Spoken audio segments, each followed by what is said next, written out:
Olá, estamos dando início a mais um programa, ou melhor, ao primeiro programa do Desenvolve Vale, essa grande novidade aqui da TV Tati. Um espaço para compartilhar tudo sobre o desenvolvimento, falarmos da região do Vale do Paraíba, as implicações de crescimento ao lado de grandes lideranças. E não poderíamos deixar de iniciar um programa com dois ícones nacionais aqui da nossa região. Ao lado, Fernando Mendonça, um cearense que aos 97 anos já realizou muito e tem muitos planos de realizações. Realmente, isso deve nos servir de inspiração para ver que quando estamos cansados ainda teremos muito a realizar. Ao lado do Fernando, Chaim Zaher, empresário ícone do ambiente educacional, entre outras atividades, proprietário de uma rede de empresas de comunicações, entre elas a TV Tati. Quero dar aqui as boas-vindas a esses dois feras que aqui estão comigo, me permito, com todo respeito, chamá-los assim. Mas, Fernando, que prazer estar aqui, e eu não sei se já perceberam, nós estamos num castelo no Vale do Paraíba, a Vila Medieval, idealizada, realizada, construída por esse ícone, Fernando Mendonça.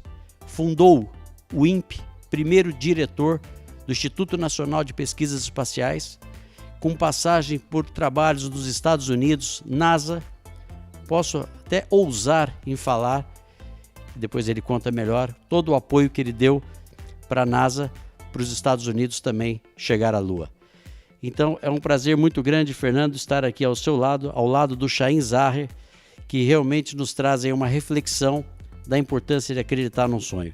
Prazer estar aqui e gostaria de ouvir um pouco aí todas as realizações que você fez na sua vida e ainda planeja realizar no seu futuro. Kiko, o prazer é meu. Bem, o fato é que contar a vida de uma pessoa de quase 100 anos de idade vai levar algumas horas e o programa não é esse. Eu vou fazer um resumo, bem resumido mesmo, dos passos que foram tomados e como eu cheguei a fazer o diabo desse castelo, tá bom? Perfeito, tá, fica à vontade. Tá, ok.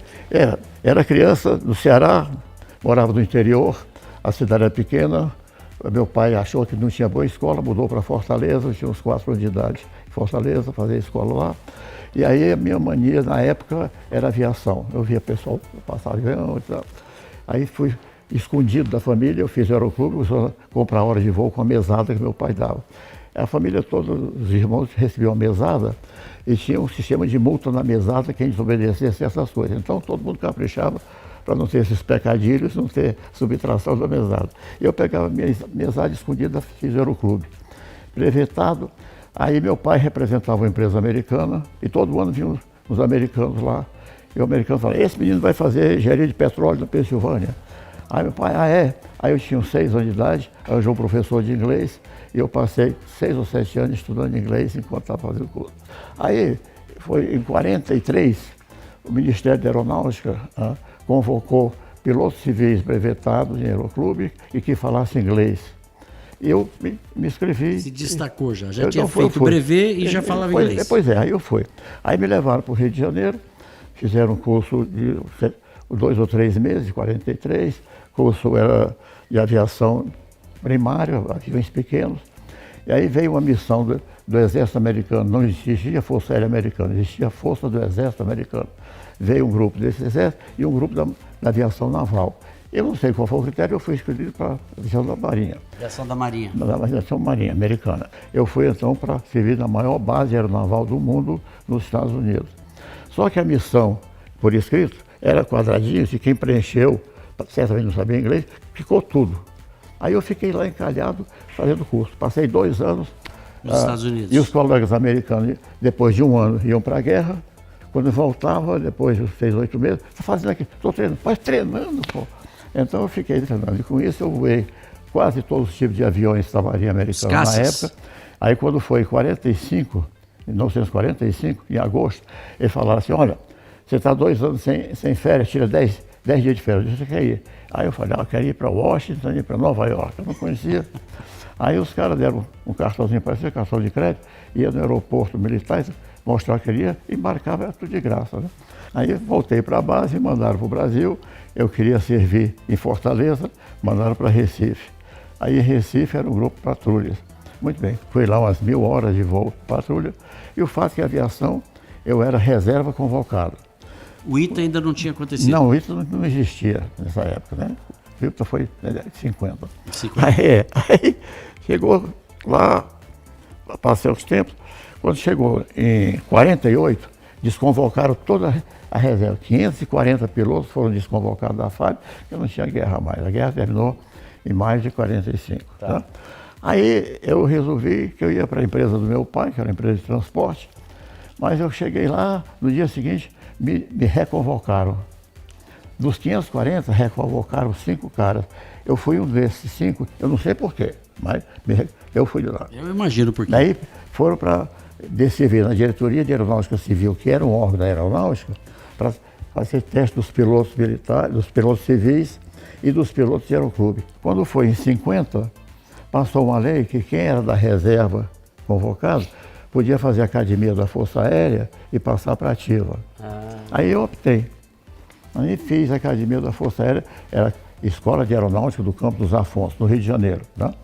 Enquanto eu estava no DAC, houve um acidente em São José dos Campos, um teco-teco. Eu fui encarregado do inquérito. Aí eu vim para São José, aí eu olhei, tinha opção de prédio de construção. O que é isso? Estão construindo aqui uma escola, vai ser engenharia, e tem pesquisa, não sei o que vai lá. Eu falei, quando eu terminar a academia, eu venho fazer esse negócio. Pô. Resultado, terminei em 54. O ITA terminou em 54. 54, aí eu pedi para fazer o ITA, não deixaram. Porque entre um curso e outro tinha que passar 2 anos para mostrar o que você aprendeu e pôr na prática. Mas como tinha um colega mais moderno do que eu, que era sobrinho do chefe de Estado-Maior da Aeronáutica, e que optou também, eu falei, se esse cara for, eles vão ter que me levar. E não deu outra, né? Em 58 eu me graduei, e aconteceu que em 57, um ano antes, me inscrevi em 4 ou 5 universidades, me aceitaram, e é que eu achei melhor. Visitei todas elas antes, e fui para Stanford, né? Você estudou em Stanford? Em Stanford, Aí em Stanford comecei o programa. Foi um mestrado? Não fiz mestrado, eu segui direto doutorado, porque o ministro da Aeronáutica não deixou eu ir. Aí eu falei, então eu queria que uma licença sem vencimento. Eles, isso você pode ir, 3 anos no máximo. Então eu tinha que fazer mestrado e doutorado de 3 anos. Então eu deixei de fazer o mestrado e fui direto para o doutorado. Perfeito. Era mais pesado. Aí eu fiz meu doutorado, passei bem e preparei a estrutura do Instituto de Pesquisa no Brasil. Isso foi em que ano mais ou menos, Fernando? Foi 62, 61. E o INPE ainda não existia? Não existia, era 61. Aí o Alto vai ao estampo de você tem que voltar para o Brasil para presidir essa comissão. Te trouxeram de novo dos Estados Unidos? Eu não posso ir porque eu tinha um contrato com a NASA, tinha que terminar o doutorado, né?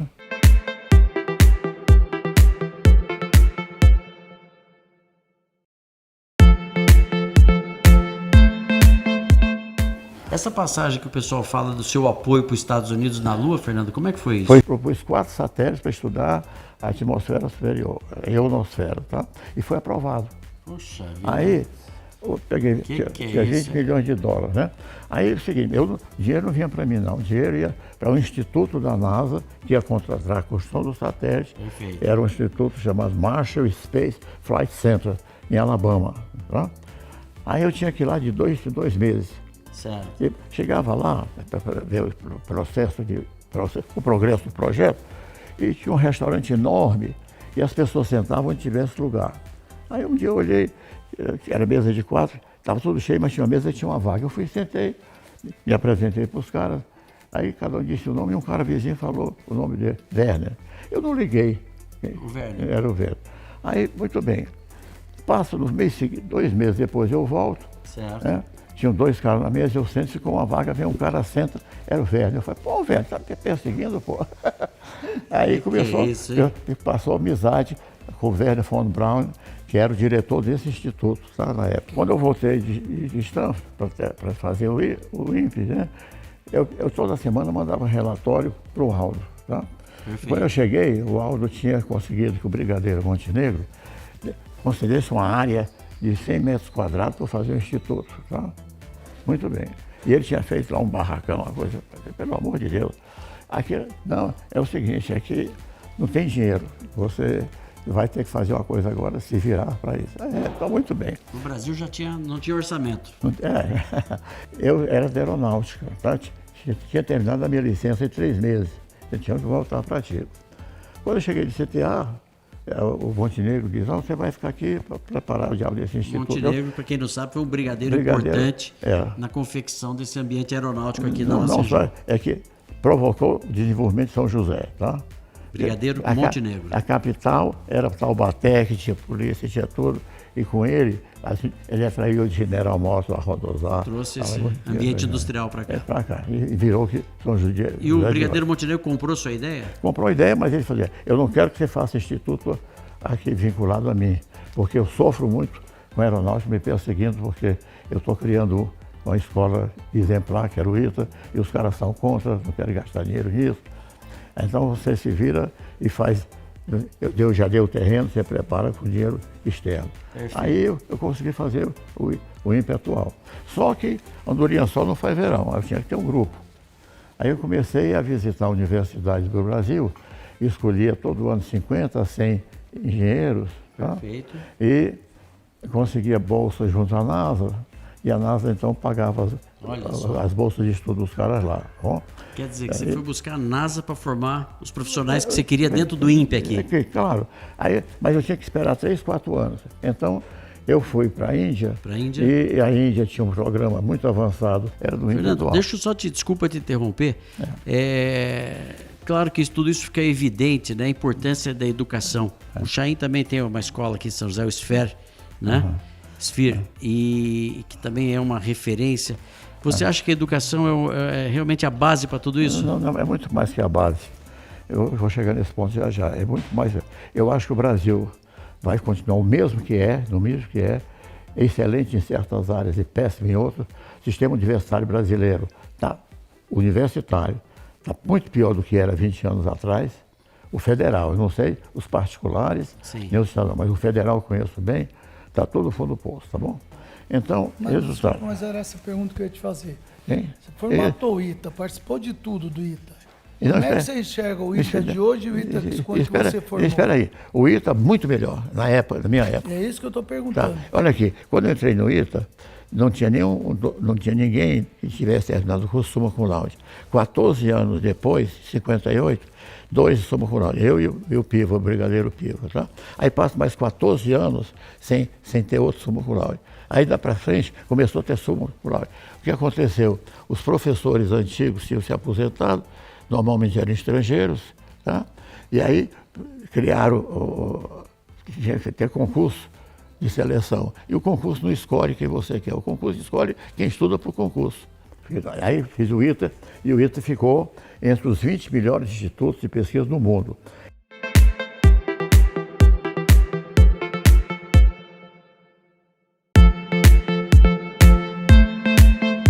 Fernando, só para a gente situar os nossos telespectadores aqui, hoje nós estamos no Vale do Paraíba, num castelo construído pelo Fernando, conhecido como Vila Medieval, na cidade de São José dos Campos.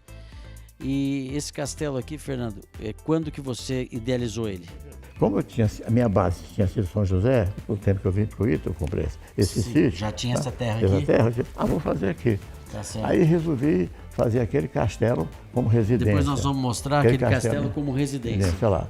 Tem quantos metros quadrados aquele castelo? Não, é pequeno, 1.600. Certo. Tá. E esse que nós estamos aqui tem quantos metros? 4.000.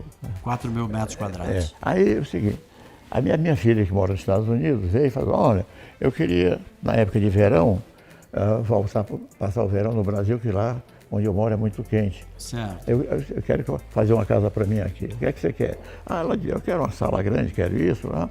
Aí eu desenhei um negócio que era, a base é essa aqui. Aí ela disse, é isso aí.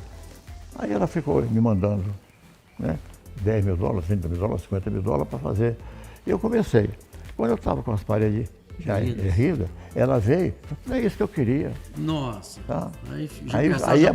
Aí a Márcia falou, tá bem, então a gente não mora lá, vamos terminar esse daqui, que eu gosto mais desse aqui. Aí aquele ficou andando devagar para lá. Então, e hoje você tem aqui uma vila... Só começou em 1998. 98, basicamente 25 anos atrás. E esse aqui começou no ano 2002. 2002, 20 anos atrás. 22 atrás. Tá. No terceiro ano, eu já tinha estrutura pronta, já comecei a ter casamentos e coisas aqui, né? E fui ampliando na medida do possível. É que é uma fonte cultural, né, Fernando? As pessoas têm curiosidade de saber o que tem nesse castelo, qual que é o objetivo. Isso aqui é um resgate da história. O objetivo era São José, existem certos grupos que prezam música erudita. Né? Mas não passa de 200 ou 300 pessoas, tá? Perfeito. Então é o público que você tem. Então tem uma empresa de um amigo meu em Nova York que contrata orquestra de câmaras, são pequenos, grupos de 6 a 20 pessoas, que faz a turnê na América do Sul. Então eles faziam da Colômbia, Peru, Chile, Buenos Aires, São Paulo. Aí eu contratei com ele, quando ele chegasse em São Paulo, eu não participaria do transporte internacional e trazia para eles darem um concerto aqui. E ele topou. Então eu dei uma dúzia de concertos durante um ano ou dois, nessa sala aqui, e eu fiz uma capela para... Tem uma capela aqui dentro do castelo que é muito linda. Cabe 200 pessoas na capela. Perfeito. Só que a capela de 200 pessoas não dava vazão ao público que queria assistir os concertos. Aí eu resolvi fazer um auditório para 550 pessoas. Comecei. Aí, então, no futuro já está previsto um auditório? Não está previsto, está quase sendo pronto construído, aqui. Tá. Perfeito. Mas aí veio a pandemia, eu parei as obras todas, Perfeito. Não queria operar aqui, e vou recomeçar só em dezembro ou janeiro. E a ideia é abrir isso para a população? É claro. Porque esse é um espaço maravilhoso, né, Fernando?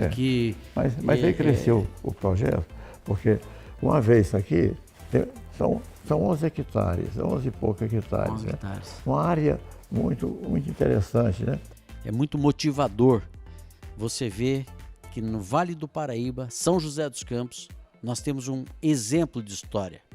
Não simplesmente pela beleza construída que se traduziu hoje essa vila medieval, os castelos, esse espaço que nós estamos aqui na sala principal do castelo, mas de poder ouvir Fernando Mendonça, um ícone, que aos 97 anos, muito mais do que o fundador do Instituto Nacional de Pesquisas Espaciais, continua um sonho, e a nossa geração de hoje está tendo a oportunidade de ver que através da educação, que através de perseverança é possível chegar a grandes realizações.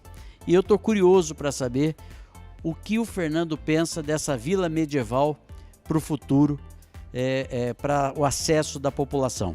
Fernando, o que você imagina que isso aqui possa também de alguma forma contribuir para a cultura da sociedade como um todo, porque isso aqui também é algo que traz a história, que traz a formação, né? Como é que você vê esse espaço aqui a nível de futuro?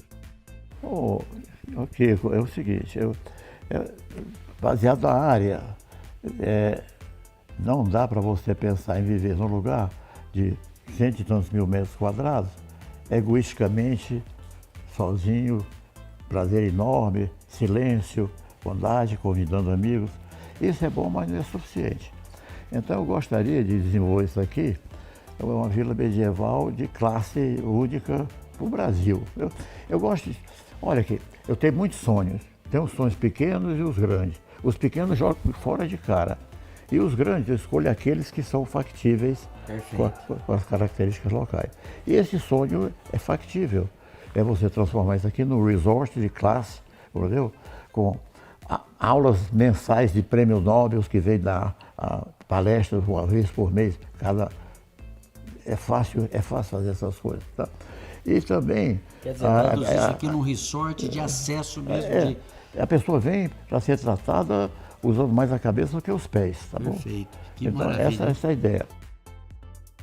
E só deixar um recado aqui, olha, parabéns, viu? Eu adorei, fantástico. Adorei nem tanto o castelo, a tua história. A tua história supera a beleza do castelo, viu? Parabéns. E o fato de ter feito tanto trabalho em prol do país, tanto na energia, próprio ITA, que é uma referência mundial, né? Referência nacional realmente é um orgulho ter o ITA, do qual você participou, né? Gostaria de registrar um momento aqui importante, que o Fernando Mendonça, esse ícone nacional, está aqui entregando para o nosso amigo Chaim Zahrer um livro, O Senhor do Castelo, que é a história de vida do Fernando.